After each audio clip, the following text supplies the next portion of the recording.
യുദ്ധം അവസാനിപ്പിക്കാനുള്ള കരാറിൽ ഏർപ്പെടാൻ തയ്യാറെന്ന് ഹമാസ്. എല്ലാ ബന്ദികളെയും ഒറ്റത്തവണയായി മോചിപ്പിച്ച് ശത്രുത അവസാനിപ്പിക്കാനുള്ള 5 വർഷത്തെ കരാറിന് തയ്യാറെന്നാണ് വാർത്താ ഏജൻസിയായ AFPയോട് ഹമാസിലെ ഉന്നതൻ വ്യക്തമാക്കിയത്.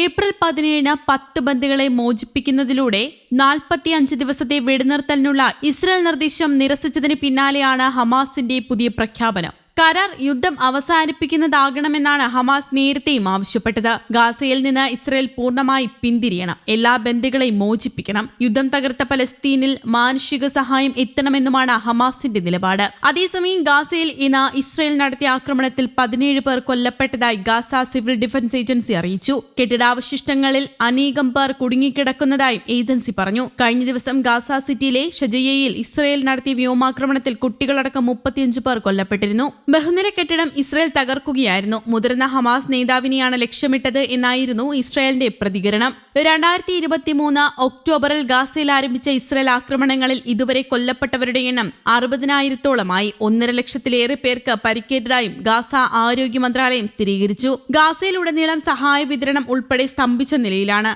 അതേസമയം സഹായം പൂർണ്ണമായി വിലക്കിയിട്ട് 50 നാളുകൾ പിന്നിട്ട ഗാസയ്ക്ക് നേരെ ഇസ്രായേൽ ആക്രമണം കൂടുതൽ രൂക്ഷം. ഇന്നലെ മാത്രം കൊല്ലപ്പെട്ടത് 61 പലസ്തീനികളാണ്. ഹമാസ് ചെറുത്തുനിൽപ്പിൽ ഒരു സൈനികൻ കൊല്ലപ്പെടുകയും 7 പേർക്ക് പരിക്കേൽക്കുകയും ചെയ്തതായി ഇസ്രായേൽ അറിയിച്ചു. ഭക്ഷണം, മരുന്ന്, സഹായം എന്നിവയ്ക്ക് ഇസ്രായേൽ ഏർപ്പെടുത്തിയ ഉപരോധം 50 നാളുകൾ പിന്നിട്ടിരിക്കെ ഗാസയിലെ സ്ഥിതി അത്യന്തം പരിതാപകരമെന്ന് UN അറിയിച്ചു. എത്രയും വേഗം ഗാസയ്ക്ക് സഹായം ലഭ്യമാക്കാൻ നടപടി വേണമെന്ന് വിവിധ UN ഏജൻസികൾ ആവശ്യപ്പെട്ടു. യുദ്ധത്തിലെ ഏറ്റവും മോശം മാനുഷിക പ്രതിസന്ധിയാണ് ഗാസ അഭിമുഖീകരിക്കുന്നതെന്നും ഐക്യരാഷ്ട്രസഭ ചൂണ്ടിക്കാട്ടി. ഇതിനിടയിലും ഗാസയിലെ സിവിലിയൻ അഭയകേന്ദ്രങ്ങൾക്ക് നേരെയുള്ള ഇസ്രായേൽ ആക്രമണം വ്യാപകമാണ്.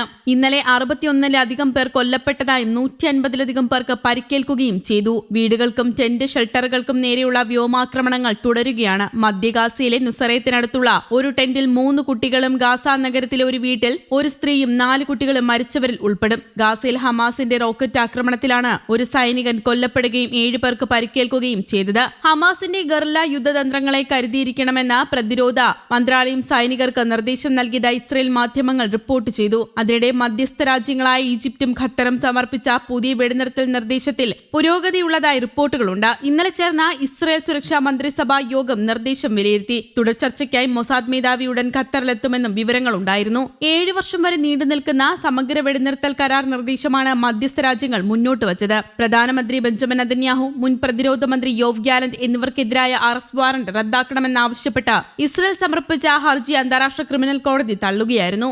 ICCയിൽ അംഗമല്ലാതിരിക്കെ നേതാക്കൾക്കെതിരായ അറസ്റ്റ് വാറന്റ് നിലനിൽക്കില്ല എന്നായിരുന്നു ഇസ്രായേൽ വാദം. സഹായം പൂർണ്ണമായി വിലക്കിയിട്ട് 50 നാളുകൾ പിന്നിട്ട ഗാസയ്ക്ക് നേരെ ഇസ്രായേൽ ആക്രമണം കൂടുതൽ രൂക്ഷമാണ്. അതേസമയം ഗാസ മുനമ്പിൽ നിന്നും അധിനിവേശ സേനയെ പൂർണ്ണമായും പിൻവലിക്കണമെന്ന് ഒമാൻ സുൽത്താൻ ഹൈതം ബിൻ താരിഖും റഷ്യൻ പ്രസിഡന്റ് വ്ളാഡിമിർ പുടിനും പറഞ്ഞു. സുൽത്താന്റെ റഷ്യൻ സന്ദർശനത്തിന്റെ ഭാഗമായി പുറത്തിറക്കിയ സംയുക്ത പ്രസ്താവനയിലാണ് ഇരു നേതാക്കളും ഇക്കാര്യം ആവശ്യപ്പെട്ടത്. അന്താരാഷ്ട്ര നിയമത്തെയും ഐക്യരാഷ്ട്രസഭയുടെ ചാർട്ടറിനെയും പൂർണ്ണമായി മാനിച്ച് സംഭാഷണത്തിലൂടെയും സമാധാനപരമായ മാർഗങ്ങളിലൂടെയും സംഘർഷങ്ങളും തർക്കങ്ങളും പരിഹരിക്കണമെന്നും ഇരുവരും ആവശ്യപ്പെട്ടു. അന്താരാഷ്ട്ര പ്രമേയങ്ങൾക്കും അറബ് സമാധാന സംരംഭത്തിനും കീഴിൽ കിഴക്കൻ ജെറുസലേം തലസ്ഥാനമായി സ്വതന്ത്ര പലസ്തീൻ രാഷ്ട്രം സ്ഥാപിക്കേണ്ടതിന്റെ ആവശ്യകതയും ഗാസ മുനമ്പിലെ ദാരുണമായ സാഹചര്യത്തിൽ ഇരു നേതാക്കളും ആശങ്ക പ്രകടിപ്പിച്ചു. അടിയന്തരവും സുസ്ഥിരവുമായ വെടിനിർത്തൽ കൈവരിക്കുക, സാധാരണക്കാർക്ക് മാനുഷിക സഹായം അടിയന്തരമായി എത്തിക്കുക, പുനർനിർമ്മാണ പ്രവർത്തനങ്ങൾ ആരംഭിക്കുക, കുടിയിറക്കപ്പെട്ടവരെ അവരുടെ വീടുകളിലേക്ക് തിരികെ കൊണ്ടുവരിക എന്നിവ ലക്ഷ്യമിട്ടുള്ള അന്താരാഷ്ട്ര ശ്രമങ്ങൾക്ക്